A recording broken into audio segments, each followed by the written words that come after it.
안녕하세요. 에스라를 읽어주는 남자. 자, 이 시간에는 에스라 5장부터 8장까지 4장을 다루겠습니다. 에스라는 크게 두 부분으로 나눠져요. 1장부터 6장까지는 성전 건축이죠. 여기서 말하는 성전은 솔로몬 성전하고 구별해서 수룹바벨 성전이라고 합니다. 다시 말해서 솔로몬 성전이 이제 허물어졌잖아요. 바벨론의 침략에 의해서. 그리고 이제 포로 귀환자들에 의해서 다시 건축된 그 성전을 우리가 수룹바벨 성전이라고 합니다. 자, 그 다음에 7장부터 10장까지는 성전이 건축된 이후에 한 6, 70년 정도 시간차가 벌어져 갖고 2차 귀환자들이 돌아오게 되는데 거기에 중심 인물이 에스라죠. 그래서 그 에스라가 일으키는 신앙개혁 운동이라고 할 수 있습니다. 자, 오늘 우리가 읽으려고 하는 부분은 이제 5장부터 8장까지 그 에스라와 연관된 내용이 나옵니다. 자, 1장부터 4장에서 우리가 봤던 것처럼 포로 귀환자들이 했던 제일 중요한 사업은 이제 성전 건축이었죠. 그러나 그 과정에서 방해 공작이 있었지만 그러나 중단되고 다시 이제 그 성전 건축이 재개가 됩니다. 자, 그런 내용이 이제 5장에 나와요.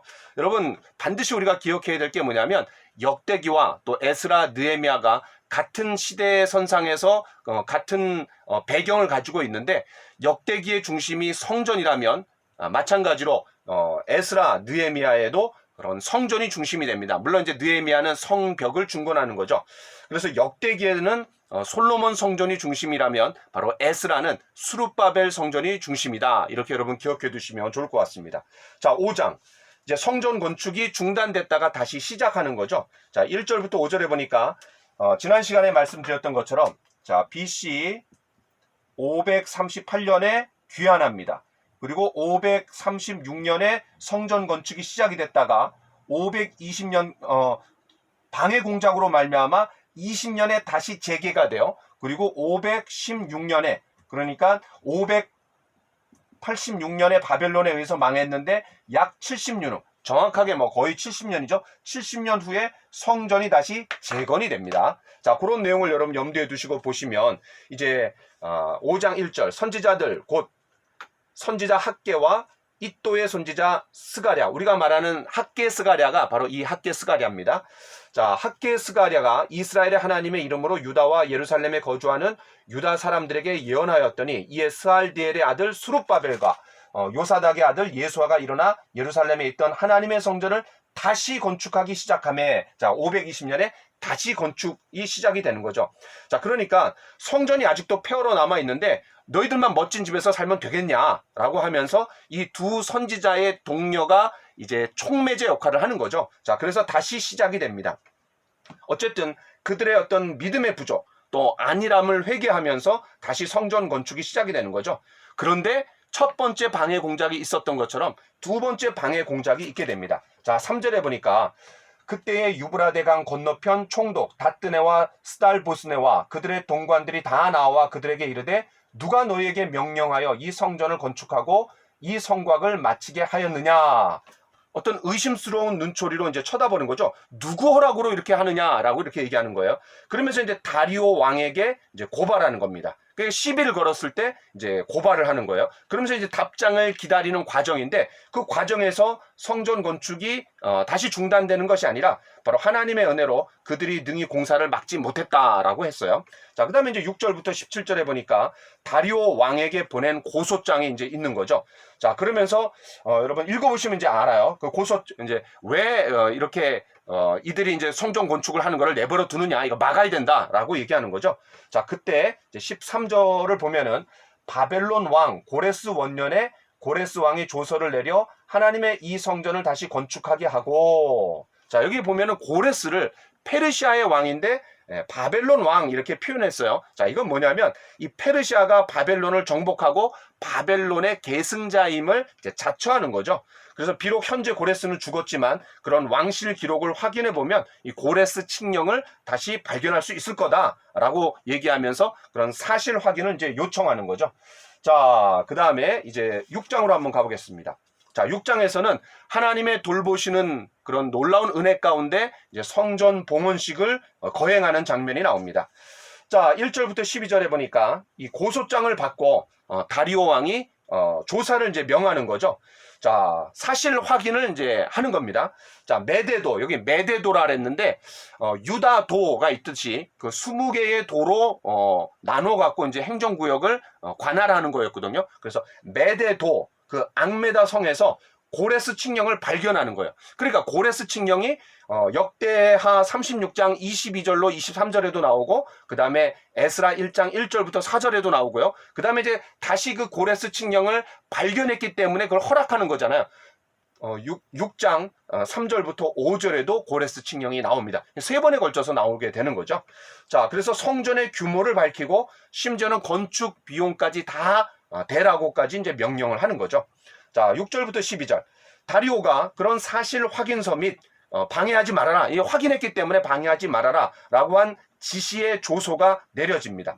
특별히 이제 12절에 보면은 만일 왕들이나 백성이 이 명령을 변조하고 예루살렘 하나님의 성전을 헐진데 그곳에 이름을 두신 하나님이 그들을 멸하시기를 원하노라. 다시 말해서 앞으로 있을 수도 있는 그런 성전 재건의 반대를 아주 원천봉쇄하고 있는 거죠. 자, 그런데 이 저주대로 BC 167년에 성전에 돼지를 두고 더럽힌 한 사람이 나타납니다. 그게 누구냐면은 안티오쿠스 에피파네스라는 사람이 나와요. 이제 적그리스도의 하나의 이제 모델인데요.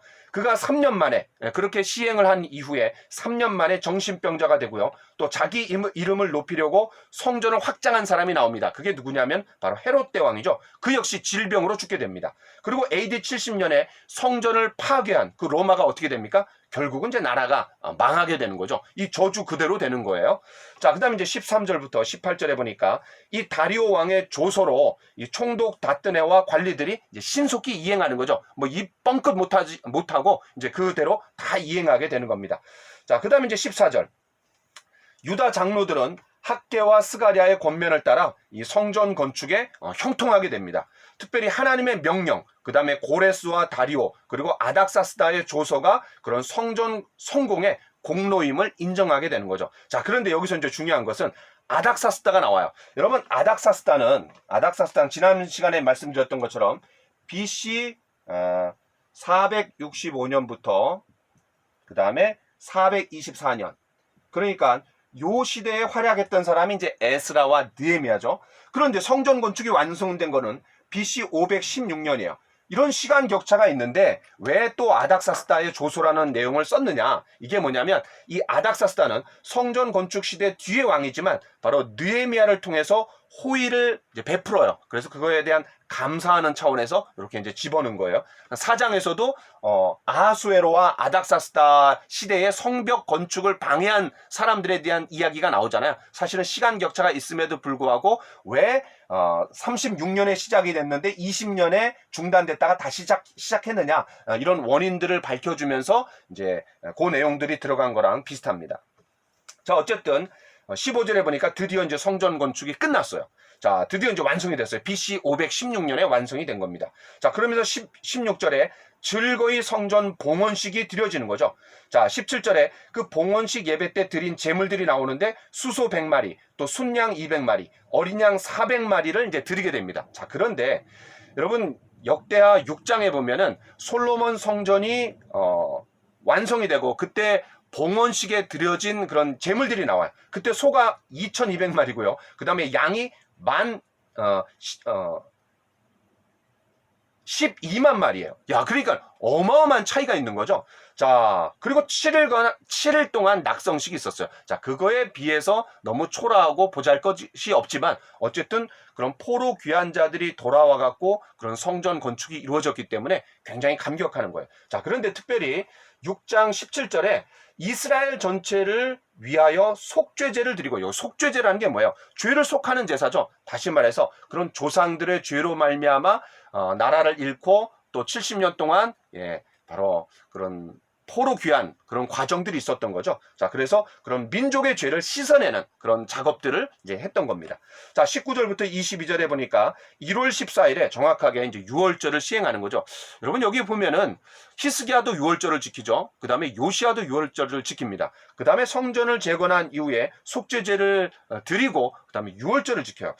언제나 이 유월절을 지키는 거 보면은 언제나 이 십자가의 은혜 가운데 다시 시작하는 그런 분위기를 우리가 좀 생각해 볼 수 있는 것 같아요.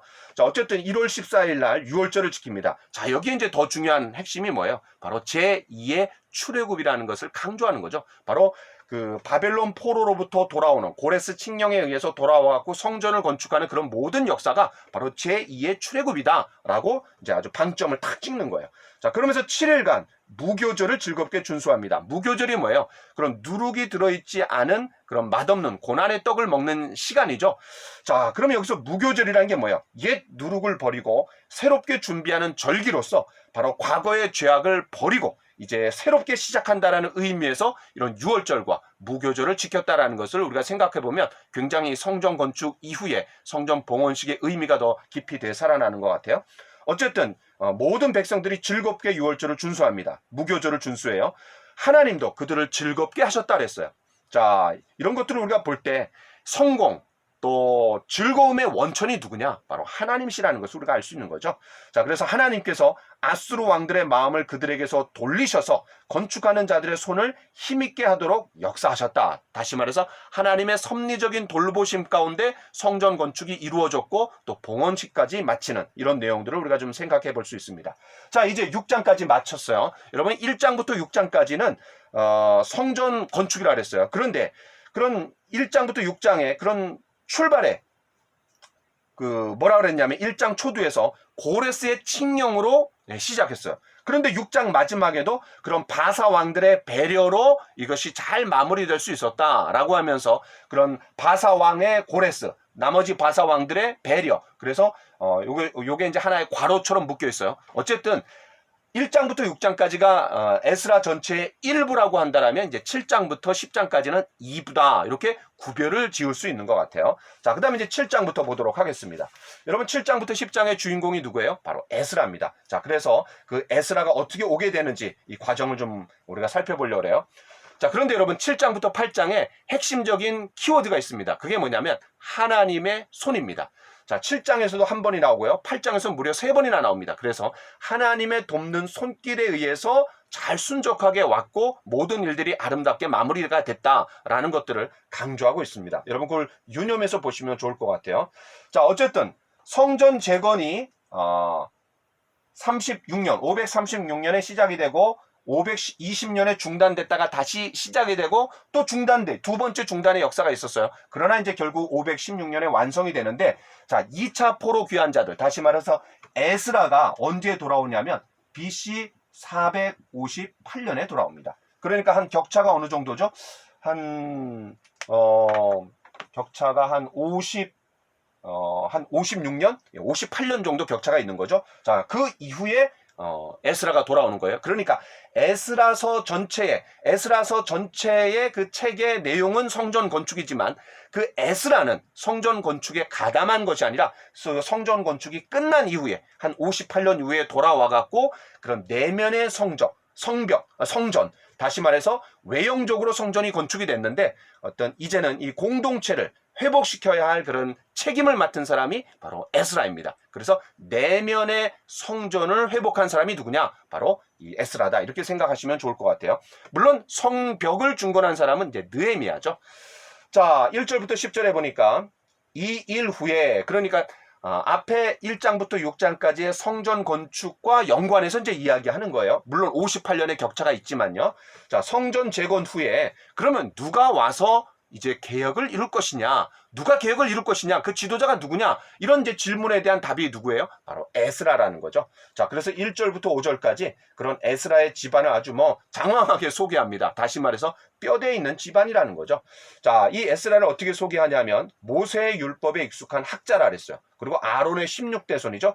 아론의 16대 손이라는 게 뭘 얘기해줘요? 바로 대제사장 라인이라는 거죠. 자, 그래서 11절에 보니까 학자 겸 에스라 이렇게 얘기하는 거예요. 다시 말해서 종교개혁을 이룰 수 있는 신앙개혁을 이룰 수 있는 적임자가 충분한 자격을 갖춘 사람이 바로 에스라다라고 이제 못 박아두는 거죠.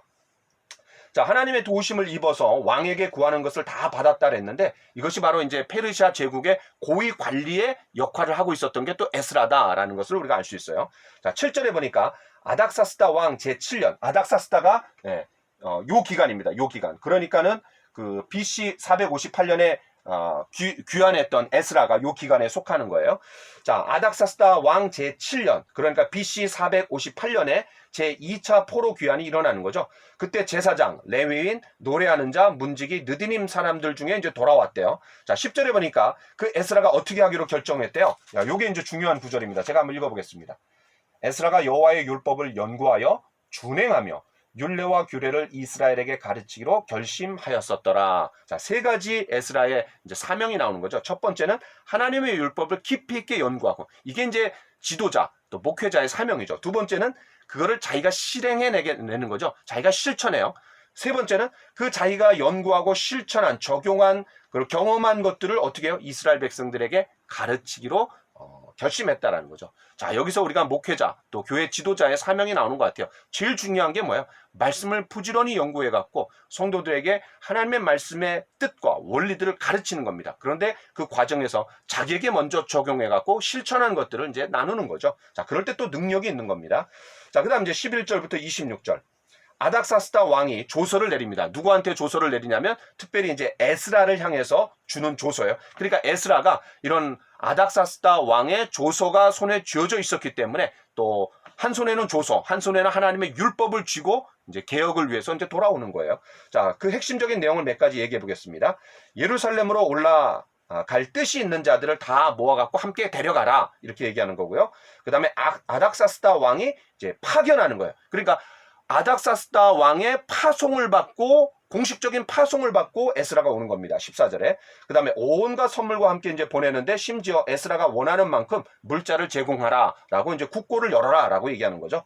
자, 그래서 하나님의 율법을 아는 자를 법관과 재판관으로 삼아갖고 이제 재판을 하게 하고, 특별히 율법을 잘 가르쳐라 라고 얘기하는 겁니다. 페르시아의 그런 정책이 뭐냐면, 아수르와 바벨론의 정책하고는 다르게 강압 정책이 아니라 이제 완화 정책을 써갖고 어떤 자치 공동체, 문화 공동체를 이룰 수 있도록 종교 자치권을 부여해 주는 거죠. 그러면서 변방의 안정을 꾀하고 그들로부터 조세와 곡물과 이런 것들, 관세를 받아갖고 이제 왕실의 수입을 이제 증대시키려고 하는 어떤 이제 지혜로운 처사였던 거죠.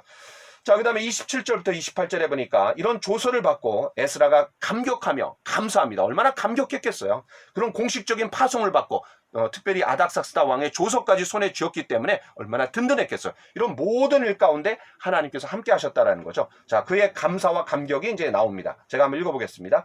우리 조상들의 하나님 여호와를 송축할지로다.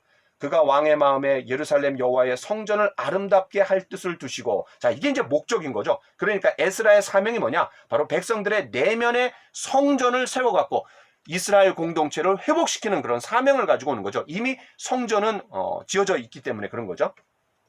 또 나로 왕과 그의 보좌관들 앞과 왕의 권세에 있는 모든 방백의 앞에서 은혜를 얻게 하셨더라. 바로 하나님의 은혜의 손길의 역사였다라는 것을 다시 한번 강조하는 거죠. 내 하나님 여호와의 손이 내 위에 있으므로 내가 힘을 얻어 이스라엘 중에 우두머리를 모아 나와 함께 올라오게 하였노라. 바로 이 모든 과정에서 하나님의 은혜의 손길, 은혜의 역사가 바로 토대가 되었다라는 것을 강조합니다. 자, 이제 마지막 8장을 한번 살펴보죠. 자, 이 8장에서는 귀한 자 명단이 나오고요. 특별히 하나님의 손이 여러 번 강조됩니다. 18절, 22절, 31절에 하나님의 손이 함께 하셨다. 이 내용들을 유념하면서 여러분 보시면 좋을 것 같아요. 자, 1절부터 14절에 에스라와 함께 2차 귀한 자들의 명단이 이제 나오는 거죠. 1차 귀한 자들의 명단이 어디 나와요? 예, 2장에 나옵니다. 자, 그런데 2차 귀한 자들의 명단이 바로 이제 8장에 나옵니다. 여러분, 이 귀한 자들의 명단, 사실은 오랜 시간이 지났기 때문에 그런 포로지에 정착해서 살아갔던 사람들이 훨씬 많습니다. 극소수의 사람들만이 올라왔어요. 그러나 이들의 명단을 기록하고 있는 이유가 뭐예요? 바로 그들의 헌신 때문에 그런 예레미야의 예언으로 70년 후에 고토로 돌아오게 되고, 또 성전을 재건하게 되고, 그곳에서 바로 이스라엘의 회복 공동체, 남은 자들의 그런 놀라운 역사들이 일어났다라는 것을 기리기 위해서 이 명단을 이제 제시하는 거죠. 자, 근데 이 명단에 있는 내용들을 잘 살펴보면은 약 한 1773명입니다. 그런데 1차 때에 비해서 굉장히 적은 숫자죠. 왜냐하면 이제 이미 또 시간도 상당한 시간이 이미 지난 상태잖아요. 1차 포로 귀환자들보다. 그래서 1차 때는 한 5만 명 정도 되는데요. 또 2차 때는 한 1700명이니까 뭐 한 사람 앞에 가족들까지 다 친다 해도 10,000명이 좀 안 될 것 같아요. 자, 상당히 적은 숫자입니다. 자, 15절부터 20절에 보니까 7장 13절에서 그런 아닥사스다 왕이 내린 조서에 따르면 제사장들과 레위 사람들 중에 올라갈 뜻이 있는 자들은 함께 데려가라 라고 이제 그렇게 얘기한 적이 있어요. 자, 그런데 지금 사람들을 조사해 보니까 막 이제 출발하려고 하는데 레위인들이 한 사람도 없는 거예요. 여러분, 레위인들이 어떤 역할을 합니까? 그런 세워진 성전에서 그런 관리 감독하고 일할 사람들이 이제 레위인들인데 그 사람들이 한 사람도 없어요. 그런데 2장의 명단에도 보니까요, 제사장들은 4,289명입니다. 2장 36절로 39절에 보니까. 그런데 레위인들은 341명밖에 되지 않아요. 2장 40절로 42절. 그러니까 1차 때도 레위인들이 적었습니다. 근데 2차 때도 이제 레위인들이 적은 거예요. 왜 레위인들이 적었을까요? 가서 고생할 게 뻔하잖아요. 그러니까 이제 자원하지 않은 겁니다. 자, 그래서 이 에스라가 9명의 족장과 2명의 명철한 자를 보내갖고 우리 하나님의 성전을 위하여 섬길 자를 데리고 오라 라고 이제 소집 명령을 내리는 거죠. 자, 그래갖고 이제 일부 레위인들이 자원한 사람들을 데리고 이제 갑니다. 자, 21절부터 23절에 보니까 그렇게 해서 소집해 오자 금식을 선포하고 하나님 앞에 겸비하는 거죠. 그러면서 이제 예상되는 어려움을 앞두고 이제 간구합니다. 왜냐하면 한 4개월 동안 가야 돼요. 자, 그러면서 우리와 우리 어린아이와 모든 소유를 위해서 하나님 앞에 평탄한 길을 주시도록 금식하면서 겸비하면서 이제 구하는 거죠. 자, 22절 특별히 길에서 적군을 막고 우리를 도울 마병과 보병을 왕에게 요구하지 않았어요. 얼마든지 요구할 수 있는데 왜냐하면 공식적으로 파견을 받았잖아요. 근데 요구하지 않았대요. 그 얘기는 뭐예요? 바로 하나님만 섬기는 자의 패기를 드러내는 거고 하나님만 의지하겠다라고 하면서 믿음으로 여행을 강행하는 거죠. 자, 그런 하나님의 도우시는 손길을 경험하면서 돌아가서도 바로 그런 개혁을 이루겠다라는 어떤 에스라의 패기가 여기 잘 담겨져 있는 것 같아요. 자, 그때 23절 하나님이 그 응답하심을 입었더라. 다시 말해서 그런 기도 응답을 받은 겁니다. 자, 24절부터 30절에 보니까 성전에 드릴 예물을 운반할, 그러니까 성전에 가갖고 이제 드릴 예물이 또 중요하잖아요. 그 운반할 책임자로 세레비아와 하사바와 그의 형제 10명을 따로 세우는 거죠. 12명이 탁 세워지는 겁니다. 자, 그 다음에 이제 31절부터 36절에 보니까 1월 12일 날 아하와 강을 떠나갖고 이제 4개월 만에 이제 도착하게 돼요. 다시 말해서 5월 1일 날 도착하게 됩니다. 그럼 그 도착하는 과정에서 뭐가 있었어요? 바로 하나님의 선하신 손길의 도움이 있었다라는 거죠. 그 선하신 손길 때문에 그런 대적과 길에 매복한 자가 있었지만 능히 그것을 이기고 극복하고 5월 1일에 도착했던 겁니다. 자, 도착 후에 3일 동안 여장을 풀고 좀 쉬었다가 이제 성물을 인계하고 하나님 앞에 번제를 드리는 거죠. 하나님 앞에 예배를 드리는 거예요. 자, 그래서 이제 왕의 조서를 총독들에게 줘갖고 이 모든 과정에 또 돕도록 조치를 내리는 겁니다. 자, 이렇게 이제 우리가 5장부터 8장까지 봤는데요. 중간에 한번 중단이 됐고 또 2차 방해 공작이 있었지만 그런 아닥사스다 왕의 그런 조서를 통해 갖고 다시 공사가 재개가 되고 성전이 완성이 되고 봉헌식도 이제 아름답게 이제 하나님 앞에 드렸죠. 그리고 7장부터 이제 에스라가 2차 귀환자들과 돌아와 갖고 이스라엘의 내면에 허물어진 성전을 세워가는 이스라엘 공동체로 회복하는 그런 사명을 맡은 사람이 바로 에스라다라는 것을 우리가 보았습니다. 자, 여기까지 하겠습니다. 감사합니다.